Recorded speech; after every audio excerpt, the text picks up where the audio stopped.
Halo Sobat Kaki Kaprel, semoga dalam keadaan berbahagia ya. Kali ini Kaki Kaprel akan membagikan sebuah cerita nyata yang dialami oleh Kaki Kaprel sendiri. Di sini bercerita tentang sebuah rezeki, yang mana rezeki kita sudah diatur oleh Tuhan sejak kita belum lahir. Tapi yang perlu diingat, bahwa rezeki kita dicari dengan cara yang halal sebesar itu, dan dicari dengan cara yang haram juga sebesar itu. Tapi banyak orang tidak mempercayainya. Bahkan banyak yang mengatakan cari rezeki yang haram aja susah, apalagi yang halal. Maka kita dituntut selalu untuk beristiqomah dan bersabar dalam mencari rezeki yang halal. Kali ini kita akan memberikan cerita yang benar-benar terjadi, bahwa rezeki kita akan tetap sama walaupun dicari dengan cara yang halal ataupun dengan cara yang haram. Oke, kita mulai dari sekarang. Saya mempunyai usaha digital printing atau percetakan, yang mana pekerjaan saya dituntut untuk mengolah gambar, mengedit, atau bahkan membuat brosur-brosur produk dari orang-orang yang memesannya. Kali ini, datanglah seseorang yang waktu itu mengaku sebagai seorang perangkat desa dari sebuah desa. Dia menunjukkan kepada saya sebuah kertas yang tertulis surat duda. Ya, surat duda. Ya, mungkin surat itu asli. Dia bawa sebagai contoh. Dia bilang kepada saya, "Mas, tolong buatin surat seperti ini dan ganti dengan nama saya." Saya tidak langsung mengiyakan. Saya bertanya balik, "Nah terus, jenengan itu sudah duda, masih bujang, atau masih punya istri?" Dia bilang, "Saya masih punya istri, Mas. Cuma masih di luar negeri.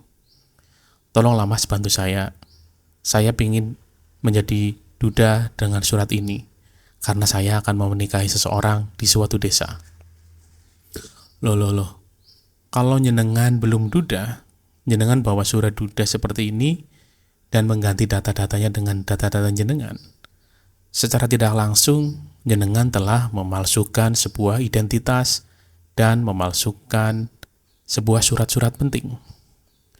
"Gak apa-apa lah Mas, santai aja, saya yang tanggung jawab kok. Lagian surat seperti ini kan hanya untuk formalitas." "Gak bisa Mas, saya gak bisa untuk malsu-malsu kayak gitu," kata aku.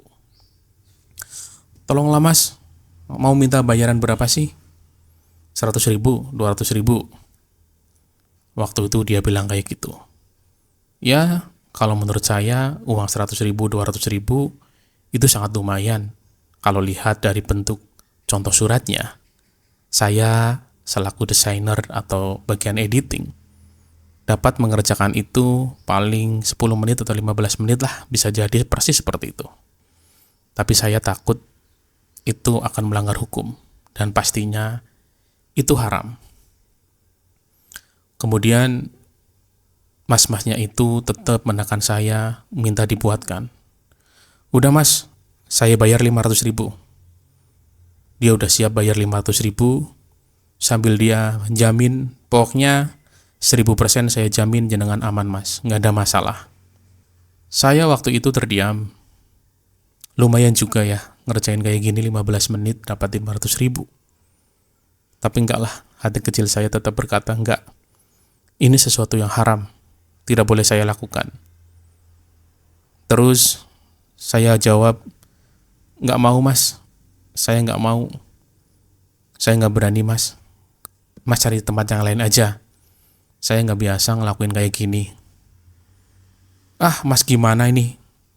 Orang itu sambil ketus. "Kayak gitu aja nggak berani, takut," kayak gitu. Dia bilang kayak gitu. "Iya Mas, saya nggak berani Mas."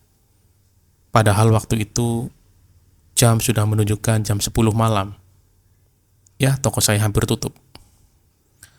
Akhirnya orang itu pergi dengan rasa marah dan rasa yang mungkin bagi dia ada orang aneh aja dikasih uang 500 dengan ngerjakan kayak gitu, dia nggak mau. Tapi nggak apa-apa lah, akhirnya orang itu pergi. Aku melihat sudah jam 10 malam, aku tutup toko aku. Semalaman sebelum tidur, aku berpikir, ada juga ya orang-orang yang seperti itu, menghalalkan dengan segala cara agar dapat mendapatkan surat yang bukan menjadi haknya. Dia akan menipu banyak orang bahwa dirinya seorang duda agar mencapai tujuannya. Udahlah, rezeki saya bukan rezeki yang seperti itu. Akhirnya malam itu setelah bersih-bersih aku tidur.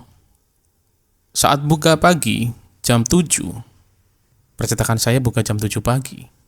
Saya langsung didatangi seseorang ibu-ibu. Datang, Mas, maaf mas, hari ini sibuk nggak? Ibu itu bilang kepada saya. Ya gimana bu? Ya lumayan bu, gimana?